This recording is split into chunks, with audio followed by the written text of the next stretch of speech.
নিতাই গৌরের ছবি, হাত তুলে থাকে পঞ্চতত্ত্বের ছবি। দেখবেন চৈতন্য মহাপ্রভু গায়ে কোনো জামা পরে নেই, খালি গায়ে আছেন, একটা ধুতি পরেছেন, কাঁধে একটা উত্তরীয় নিয়েছেন, আর এইভাবে হাতটা তুলে আছেন, আছে না? হ্যাঁ, কখনো কি দেখেছেন চৈতন্য মহাপ্রভু সুকান্ত ভট্টাচার্যের মতো গালে হাত দিয়েছেন? কখনো সুভাষচন্দ্র বসুর মতো আঙুলটা বাড়িয়েছেন, মানুষকে বলেছেন নাকি give me blood I shall give you freedom, তোমরা আমাকে রক্ত দাও আমি তোমাদের স্বাধীনতা দেবো? কখনো তিনি বিবেকানন্দের মতো পাগড়ি পরেননি, বগলে হাত দিয়ে দাঁড়াননি, তিনি হাত তুলে আছেন। আচ্ছা, এই যে হাত তুলে থাকা চৈতন্য মহাপ্রভু, যে মহাপ্রভু হাত তুলে আছেন আমাদের সম্মুখে, এই হাত তুলে থাকা চৈতন্য মহাপ্রভুকে আমরা কিন্তু এমনি এমনি পেয়ে যাইনি।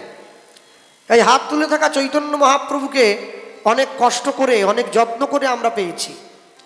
হরিসভায় দাঁড়িয়ে লীলা মাধুর্য শুরুর থেকেই গাইব, অনেক বড় আছে, বলতে সময় লাগবে।